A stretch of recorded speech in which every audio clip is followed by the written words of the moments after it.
Hey everybody, it's me, Enchanting Goddess, back here with another video. Today I want to discuss the full moon that happened on the 7th, and also I'm going to just give y'all an update, like a jazzy update. So I'm going to get into prayer first, but before I do that, please subscribe to my channel, Enchanting Goddess, and also like this video, and if you decide to view my other videos, like those as well. Alright, so I'm going to go ahead and jump into prayer. God, I thank you so much for your mercy and your grace. I thank you so much for each and every day that you give us. I thank you so much for the storms and for the good times, because I know that they all serve a purpose in our lives and they help us become better and to get stronger. I ask that you please continue to strengthen us and to protect us during these troublesome times. And again, I want to thank you for your mercy and your grace, because I know that we fall short each and every day. But you forgive us and you give us a new day and an opportunity to do better each and every day. And I just want to say that we thank you so much for that and that we love you. Amen. Okay, so it was a full moon on the 7th. And I know I usually make a video like the day before the moon, but this moon had such a great effect on me. I was not in a clear headspace to make a video. I felt it coming, like the calm before the storm, which is why I came here to Atlanta, because my emotions were like all over the place. So I talk about, being an empath, you need time to yourself, especially when you're emotional, to deal with your emotions and to really reflect on what's going on, or just anything in general. So I decided to come to my apartment in Atlanta for a few days just to clear my head and to really understand what was going on with me, because I was really agitated and emotional or whatever. And so a lot got revealed during these days that I've been here. I'm going to go back tomorrow because of Mother's Day, to be with my family or whatever. But my days here were, effective, but they were really tough on me. I felt like a werewolf during the full moon. Like, I felt like I was about to transform into something. Like, my body was literally going through a lot of changes. I felt crazy. But I guess it's like that when you really want to be aligned with the universe and you actually put your energy toward it, because my menstrual cycle is now with the cycle of the full moons. I hope that wasn't TMI, but shit be real, y'all. Like, my whole cycle changed. Not this full moon, but the one before that. It changed, like it altered. But anywho, as far as the emotions I've been dealing with, I've just been noticing a lot of a way, like a lot of my ways came from, the way that I was raised as a child, the environment I was in. I have a awesome mom, but she communicated kind of aggressively to us. And it wasn't like she was trying to be mean, but she just had to be authoritative because she was the mother and the father. And, she raised tough girls because we are a lot like her.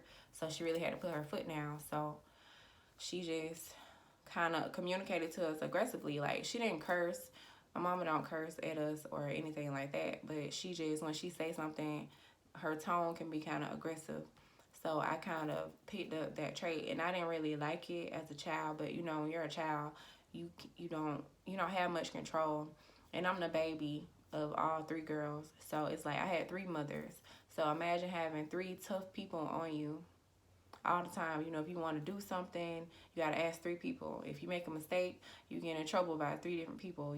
And my sisters are pretty blunt and pretty aggressive too. Not aggressive in a physical way, but they were tough on me, and it wasn't to be mean. It's just they wanted to push me to be the best version of myself. And when I disappointed them, they let me know, not to do that again, or where I was wrong at.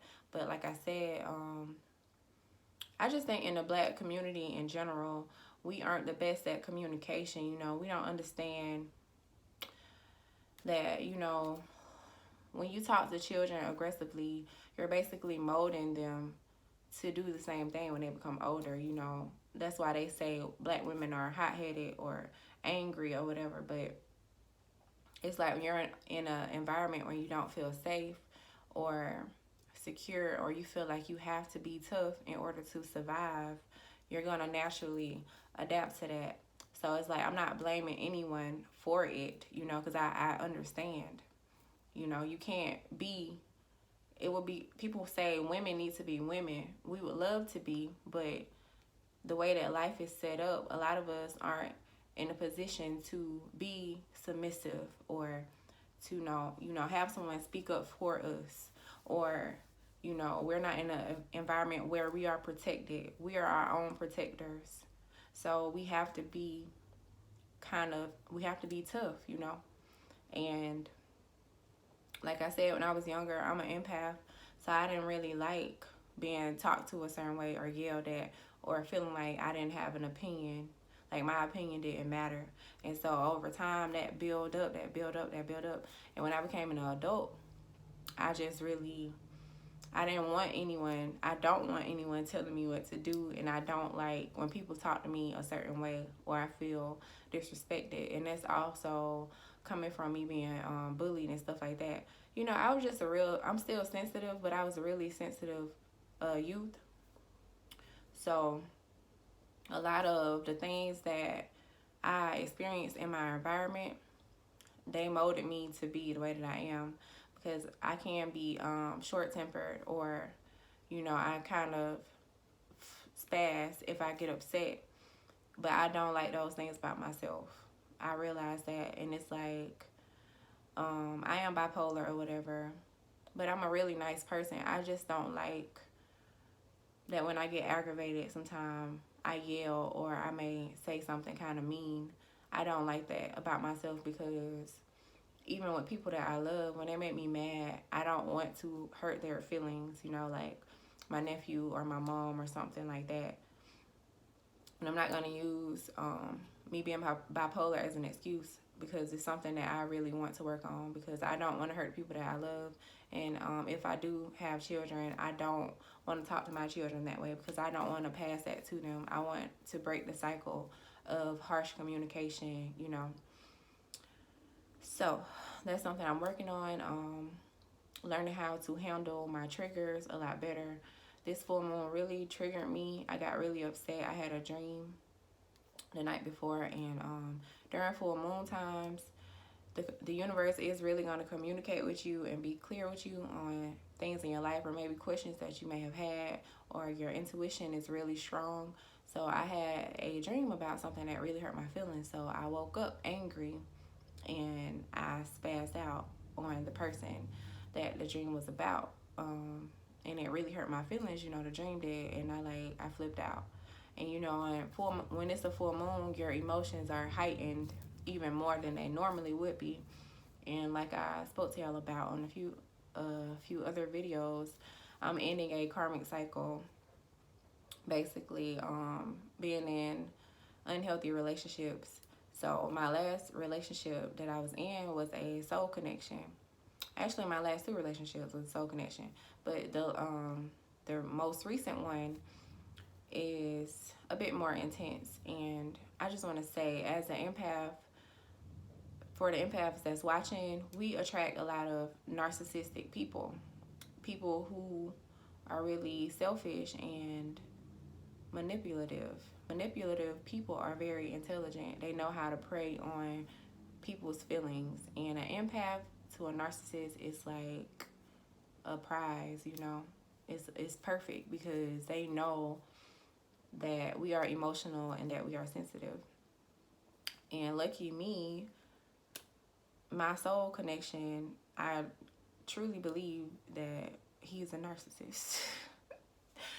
So it's like I haven't been in contact with him physically, but we have communicated verbally, and I said I let it go or whatever, and I accepted that we can't be together because it's unhealthy and all this other stuff. But in the back of my mind, I held hope, maybe he'll change all the 30,000 things that he need to change about himself. Or I don't know, maybe a miracle can happen and this can actually work. But it's like, that's a form of codependency, because regardless of how much you love someone, if it's unhealthy or that person doesn't value you, or it's not healthy for them to be in your life, you have to let it go. And I even spoke about that on my other video. So it's like I have to follow my own advice. And me holding on to that false hope is like a form of codependency, because I'm scared to completely let it go, And it's like, well, why are you afraid to let it go? So I really had to think about that. And it's like, maybe I don't feel whole by myself. I say I do, but do I really, Like I said, we haven't physically been in contact, but we've been communicating off and on since I separated from him. Maybe the beginning of March or whatever, or whatever.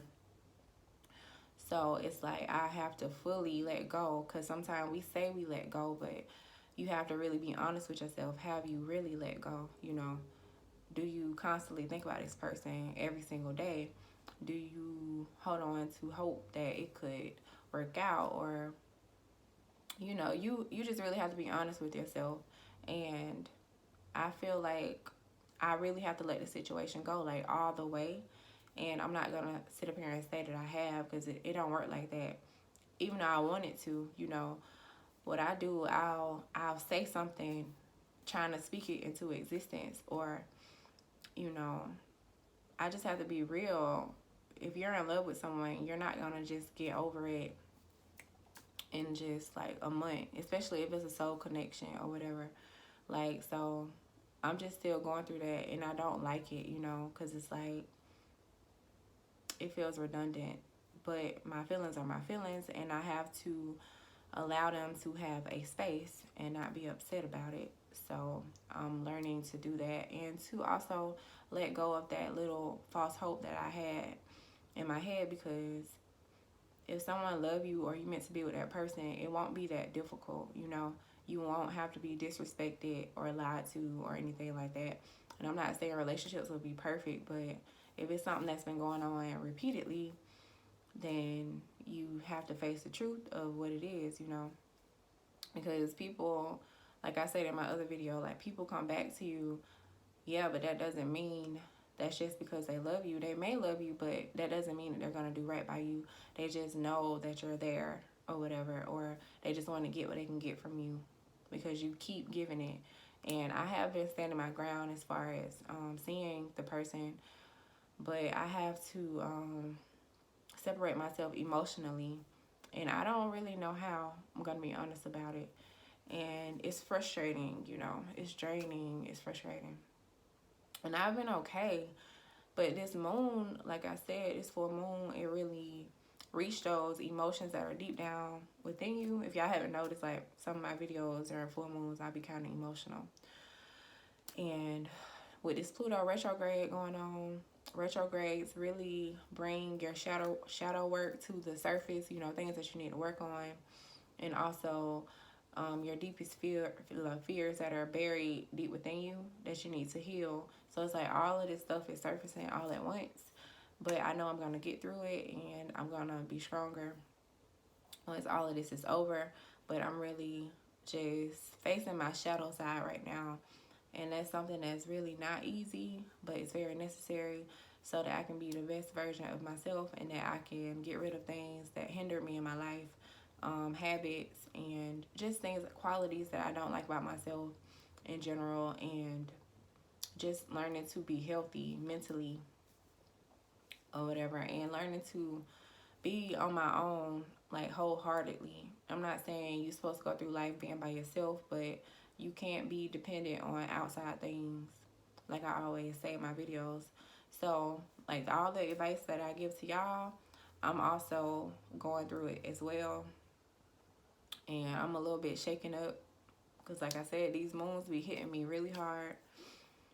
So, this is just what I'm going through right now. But like I said, I'm going to really just buckle in. Once I go home, spend time with my family, and once I come back, I'm going to go really hard on my daily routines, because that's really important. I think the small things that you do are going to make the biggest difference, So I'm going to just focus on my daily routines and really focus on me, because my family isn't here. So I'm really going to have time and space to just focus on me, things that I want to work on and where I want to move forward in my life. And it's not easy. And I just, for everyone out there that is doing shadow work or, going through a difficult time right now, I just want you to know that it's for a purpose and that we're going to be stronger in the end, because even from last year, I'm not the same person that I was. I'm much stronger and I've learned a lot since then.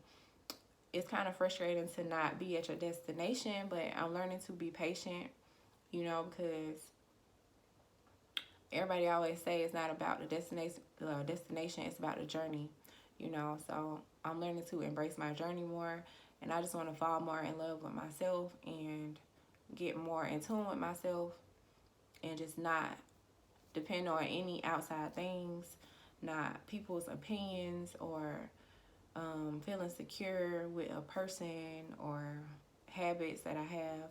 I just want to be dependent on me, my inner love, and God. I just want it to be us for a little while, or maybe for the rest of this year, I don't know. And I feel like that's really going to elevate me to the next level of where I'm trying to go. And I hope everything is okay with y'all, your ascension is going well. If you are ascending, or if you are going through a hard time and you feel like a lot of things are coming to the surface, just, try to process what's going on and adjust what you need to adjust accordingly for the best outcome, what would be best for you. And pray, y'all, when you don't know what to do and you just going through a lot of stuff and you feel like a lot of things aren't in your control, just always pray and ask God to protect you and guide you, because that's what I do. I'm going to take a break from social media for a while. I just feel like I really need to go within, and not wake up and go to social media or worry about what this crazy world is going through right now, because that also affect me. Like, I don't even want to talk about it, but I'm sure y'all know it's a lot of racism and hate going on right now. Just this whole pandemic in general, I don't trust our government, and like, it just pisses me off to see what the world is going through. And it's like, yeah, I can't deal with that and deal with my shit as well, even though I am included with that. It's just right now I have to get myself stronger so that I can fulfill my mission more effectively and that I can help people in the long run. I have to get my shit together. So I'm gonna do that. And that's the Jazzy update. With this full moon, of course, it was a perfect time to release and to manifest, like I always say. It's still effective if you want to write down your affirmations or things that you want to change in your life. I wrote down things that I want to habits that I want to break, day-to-day habits that I do that I feel like mess with my mental state, because it's like your mind really controls everything, but it's like, what are you feeding your mind? What is triggering your mind to feel some type of way, or to put you in that headspace, or to make you do that bad habit, or whatever it is that you want to change in your life. You have to literally take it a step at a time and, switch around your routine, switch around things that you do. If you want things to change, the change has to start within you. So that's a full moon update and also a Jazzy update. Again, like this video, subscribe to my channel, and thank y'all so much for watching.